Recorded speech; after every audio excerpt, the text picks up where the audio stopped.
নমস্কার বন্ধুরা, আজ আমরা মহাভারত নিয়ে আলোচনা করব। তাই আজ হচ্ছে প্রথম পর্ব। আপনারা ভিডিওটি সম্পূর্ণ মনোযোগ দিয়ে দেখবেন, কারণ ভিডিওর মাঝে আছে এমন কিছুগুলো প্রশ্ন যা আপনার কাছে অজানা আছে। এই ভিডিওটিতে মহাভারতের সমস্ত প্রশ্ন ও আলোচনা দেখানো হবে, তাই ভিডিওটি একান্ত সহকারে দেখবেন। গল্পে আদি পূর্ব। পুরাতন কালে অষ্টবসু নামে 8জন দেবতা ছিলেন। তারা ছিলেন সম্পর্কে পরস্পরের ভাই। তারা একদিন বশিষ্ঠ মুনির আশ্রমে গিয়ে তার গাভী সবলাকে তার বাসুর সমেত চুরি করে আনেন। বশিষ্ঠ মুনি ধ্যানে বসে সে কথা জানতে পেরে অষ্টবসুকে শাপ দেন যে তাদের মানুষ হয়ে পৃথিবীতে জন্ম নিতে হবে। অষ্টবসুর এই শাপ থেকে বাঁচতে গঙ্গা দেবীকে বলে যে তিনিই যেন তাদের মা হন এবং জন্মের সঙ্গে সঙ্গে যেন তাদের জলে ভাসিয়ে দেন, তাহলে আর তাদের বেশি দিন কষ্ট পেতে হবে না। গঙ্গা রাজি হয়ে যান। কিছুদিন পরে হস্তিনাপুরের ভরতবংশীয় রাজা শান্তনুর সঙ্গে বিয়ে হয় গঙ্গার। তাদের 7টি ছেলে জন্মায়। কথা মতো গঙ্গা সেই 7টি ছেলেকে তাদের জন্মের পর জলে ভাসিয়ে দেন, কিন্তু অষ্টম ছেলেটির বেলায় তাকে বাধা পেতে হয় শান্তনুর কাছ থেকে। তখন গঙ্গা শান্তনুকে ছেড়ে চলে যান। এর বেশ কিছু বছর পরেই রাজা শান্তনুর সঙ্গে বিয়ে হয় ধীবরকন্যা সত্যবতীর। আর সেই বিবাহের শর্ত হিসেবে শান্তনু গঙ্গার একমাত্র জীবিত পুত্র দেবব্রতকে এই প্রতিজ্ঞা করতে হয় যে তিনি কোনোদিনও হস্তিনাপুরের সিংহাসনে বসবেন না, এবং পাছে তার বংশধররা এই দাবি করে বসে, তাই তিনি জীবনে বিবাহ করবেন না। আর এই ভীষণ প্রতিজ্ঞার জন্যই তার নাম হয়ে যায় ভীষ্ম। যাই হোক, শান্তনু এবং সত্যবতীর 2টি ছেলে হয়, চিত্রাঙ্গদ ও বিচিত্রাবীর্য। কিছুদিন পর শান্তনুর মৃত্যু হয়ে যায়। তারপর চিত্রাঙ্গদের মৃত্যু হয়। তখন বিচিত্রাবীর্য সিংহাসনে বসেন। তার রানীদের নাম ছিল অম্বিকা, অম্বালিকা। অল্প বয়সে বিচিত্রাবীর্যেরও মৃত্যু হয়। তারপর মুনি বেদবেশের বরে 2টি বিধবা রানীর ধৃতরাষ্ট্র ও পাণ্ডু নামে 2 ছেলে জন্মায়। ধৃতরাষ্ট্র জন্মান্ধ ছিলেন বলে বড় হয়ে তার ছোট ভাই পাণ্ডুই হস্তিনাপুরের সিংহাসনে বসেন। পাণ্ডুর সঙ্গে বিয়ে হয় কুন্তী ও মাদ্রীর, আর ধৃতরাষ্ট্রের সঙ্গে বিয়ে হয় গান্ধারীর। বিয়ের অল্প দিনের মধ্যেই পাণ্ডু মুনি কিমিন্দিমের কাছ থেকে অভিশাপ কুড়িয়ে 2 রানীকে নিয়ে বনে চলে যান, যেখানে দেবতাদের বলে তার 5টি ছেলে যুধিষ্ঠির, ভীম, অর্জুন, নকুল ও সহদেবের জন্ম হয়। আর অন্যদিকে ধৃতরাষ্ট্রের 100টি ছেলে হয়। কিন্তু পাণ্ডুর বড় ছেলে যুধিষ্ঠিরের জন্ম ধৃতরাষ্ট্রের বড় ছেলে দুর্যোধনের আগে হওয়ার স্থির হয়ে যায় যে বড় হয়ে যুধিষ্ঠিরই হস্তিনাপুরের রাজা হবেন। এরপর সেই বনের মধ্যেই মারা যান পাণ্ডু। মাদ্রীরও মৃত্যু ঘটে। তখন কুন্তী ছেলেদের নিয়ে আসেন হস্তিনাপুরে, কিন্তু সেখানে তাকে এবং তার ছেলেদের প্রাণে মেরে ফেলার জন্য ধৃতরাষ্ট্রের ছেলেরা নানাভাবে চেষ্টা করতে থাকেন। এমনকি তাদের একটা গালার তৈরি বাড়িতে রেখে পুড়িয়ে মারার চক্রান্ত করা হয়। কিন্তু ধৃতরাষ্ট্র পাণ্ডুর ব্যয় মাত্রেয় ভাই দাসীপুত্র বিদুরের সাহায্যে কুন্তী ও তাদের ছেলেদের প্রাণ রক্ষা পায়। তারপর কুন্তী ও পঞ্চপাণ্ডবকে অনেক দূরে লুকিয়ে বনে জঙ্গলে নানা জায়গায় ঘুরে বেড়াতে হয়। পরের বাড়িতে আশ্রয় নিয়ে ভিক্ষা করে পেট চালাতে হয়। আর এইভাবে পরিচয় গোপন করে ব্রাহ্মণের ছদ্মবেশ ধরে পঞ্চপাণ্ডব একদিন উপস্থিত হন দ্রুপদ রাজার মেয়ে দ্রৌপদী স্বয়ংবর সভায়। সেই সভায় একটি প্রতিযোগিতার আয়োজন করা হয়েছিল। জলে ছায়া দেখে একটা ঘুরন্ত চক্রের ছিদ্রপথে 5টি তীর চালিয়ে একটি নকল মাছের চোখকে বিদ্ধ করতে হবে। যিনি তা করতে পারবেন তাকে দ্রৌপদী বিয়ে করবেন। অর্জুনে একমাত্র এই প্রতিযোগিতায় জয়ী হন, তাই দ্রৌপদী তারই গলায় মালা দেন। কিন্তু নতুন বউকে নিয়ে পঞ্চপাণ্ডব যেন না তাদের মায়ের কাছে আসেন।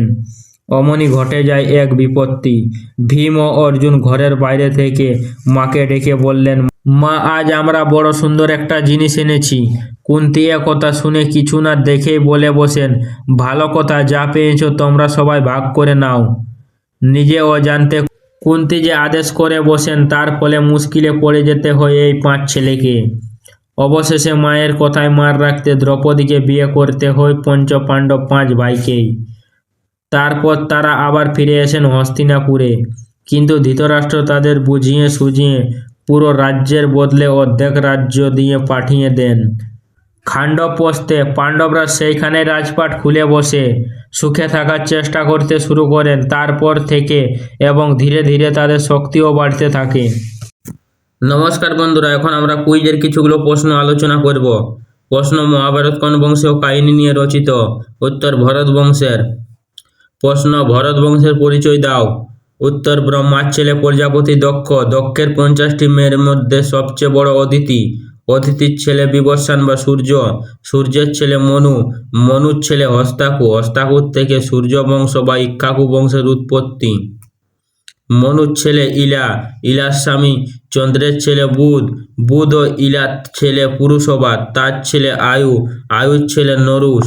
নরুষের ছেলে যজাতি। যজাতির 2 স্ত্রী, সত্যগুরু সত্যগুরু শুক্রাচার্যের মেয়ে দেবয়ানী ও দৈত্যরাজ বৃষ পর্যায়ের মেয়ে শর্মিষ্ঠা। শর্মিষ্ঠার ছোট ছেলে পুরু।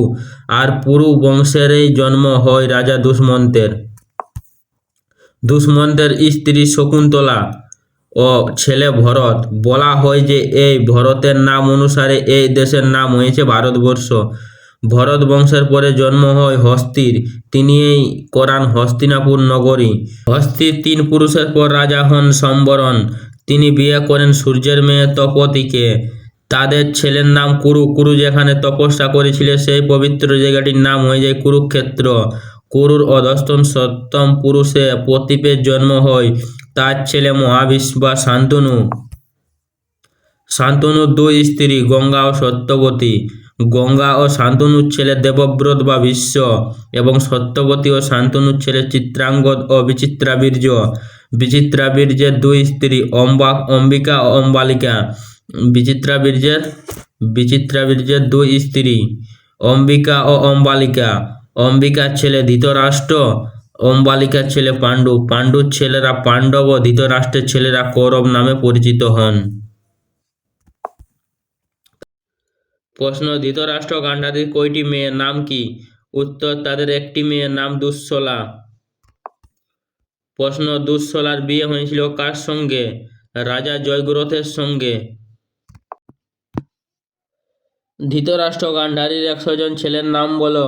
উত্তর: দুর্যোধন, যদুশ্বরাজ, দুঃশাসন, দুঃসহ, দুঃশল, জলসন্ধ, সম, সহ, বিন্দু, অনুবিন্দু, দুর্যশ, সুবহু, দুষ্পর্ধজন, দমূর্ষণ, দুর্মুখ, দুষ্কর্ণ, কর্ণ, বিধিশতি, বিকর্ণ, শল, সত্য, সুলোচন, চিত্ত, উপচিত্ত, চিত্তাক্ষ, চারুচিত্ত, সরাসন, দুর্মদ, দুর্বিগাহ, বিবিৎসু, বিকটানুন, ঊর্ণনাভ, সুনাভ, নন্দ, উপনন্দ, চিত্রবান, চিত্রবর্মা, সুবর্ম, দুর্বিমোচন, আয়বাহু, মহাবাহু, চিত্রাঙ্গ, চিত্রকুণ্ডল, ভীমবেগ, ভীমবল, বলাকি,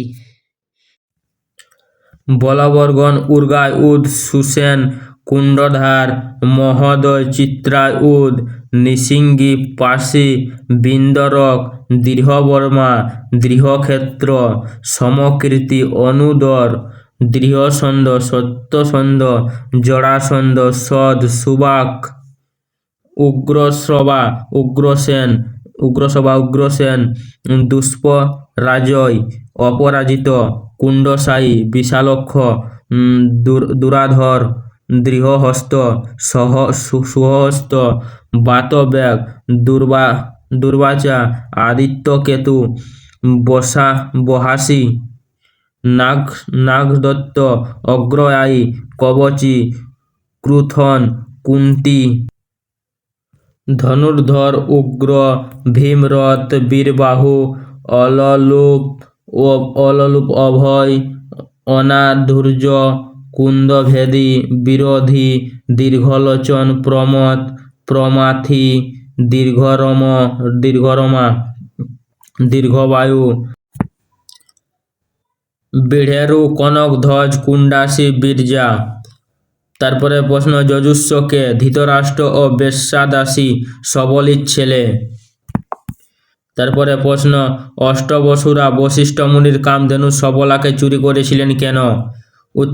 উত্তর: কারণ সবলা ছিল এক অদ্ভুত গুণ, তার কাছে যত খুশি দুধ চাইলে পাওয়া যেত।